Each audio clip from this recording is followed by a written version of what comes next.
আসামলৈ চেনেলটোলৈ আপোনালোক সকলোকে স্বাগতম জনাইছো। আজিৰ ভিডিঅ'টোত 2023 বৰ্ষৰ বাবে ঘোষণা কৰা সাহিত্য একাডেমী বঁটাৰ বিষয়ে উল্লেখ কৰা হ'ল। 2023 বৰ্ষৰ বাবে ঘোষণা কৰা সাহিত্য একাডেমী বঁটা অসমৰ তিনিগৰাকী সাহিত্যিকে লাভ কৰিছে।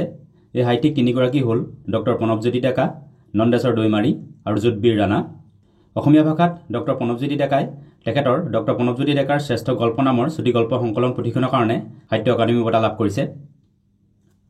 বড়ো ভাষাত সাহিত্য একাডেমী বঁটা লাভ কৰিছে নন্দেশ্বৰ দৈমাৰীয়ে। তেখেতৰ জিউ সাফাৰনি দাখন নামৰ চুটি গল্প সংকলন পুথিখনৰ কাৰণে তেখেতে বঁটা লাভ কৰিছে।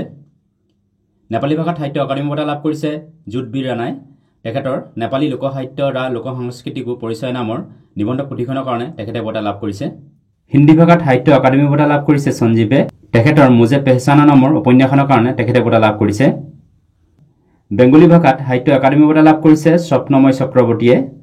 তেখেতৰ জালে ৰূপৰ পানী নামৰ উপন্যাসখনৰ কাৰণে তেখেতে বঁটা লাভ কৰিছে।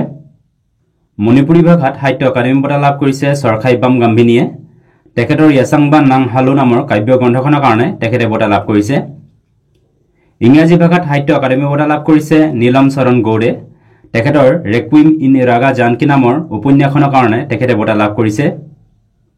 সংস্কৃত ভাষাত সাহিত্য একাডেমী বঁটা লাভ কৰিছে অৰুণ ৰঞ্জন মিশ্ৰই।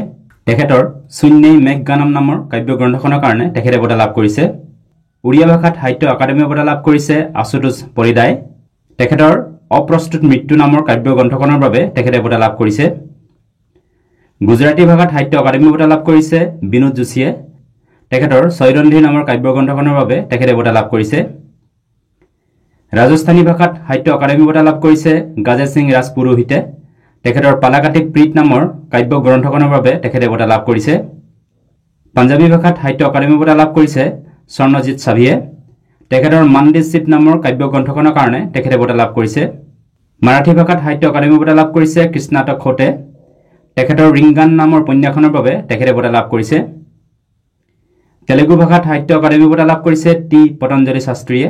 তেখেতৰ ৰামেশ্বৰম কাকুলি মাৰিকান্নি কাঠালু নামৰ চুটি গল্প সংকলন পুথিখনৰ কাৰণে তেখেতে বঁটা লাভ কৰিছে। মালায়ালাম ভাষাত সাহিত্য একাডেমী বঁটা লাভ কৰিছে ই ভি ৰামাকৃষ্ণনে। তেখেতৰ মালায়ালা নভেলেণ্টি ডেচাকালাংগাল নামৰ আলোচনাত্মক গ্ৰন্থখনৰ কাৰণে তেখেতে বঁটা লাভ কৰিছে। তামিল ভাষাত সাহিত্য একাডেমী বঁটা লাভ কৰিছে ৰাজাশেখৰণে। তেখেতৰ নিৰবাজী পদবুম নামৰ উপন্যাসখনৰ কাৰণে তেখেতে বঁটা লাভ কৰিছে। কাশ্মীৰী ভাষাত সাহিত্য একাডেমী বঁটা লাভ কৰিছে মনছুৰ বানিহালীয়ে। তেখেতৰ য়েট বাবে হেলে সংকোচ জেলে নামৰ কাব্য গ্ৰন্থখনৰ কাৰণে তেখেতে বঁটা লাভ কৰিছে।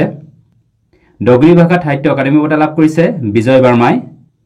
তেখেতৰ দৌচাদিয়া এক শ্ৰী নামৰ কাব্য গ্ৰন্থখনৰ কাৰণে তেখেতে বঁটা লাভ কৰিছে। কংকণী ভাষাত সাহিত্য একাডেমী বঁটা লাভ কৰিছে প্ৰকাশ এছ পাৰিয়ংকৰে।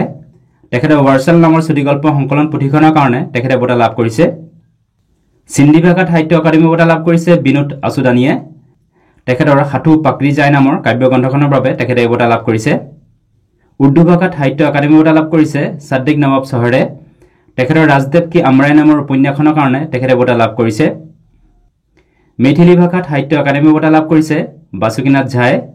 তেখেতৰ বুধ সংকেতন নামৰ নিবন্ধ পুথিখনৰ কাৰণে তেখেতে বঁটা লাভ কৰিছে। কানাড়া ভাষাত সাহিত্য একাডেমী বঁটা লাভ কৰিছে লক্ষ্মী চাটালপৰীয়ে।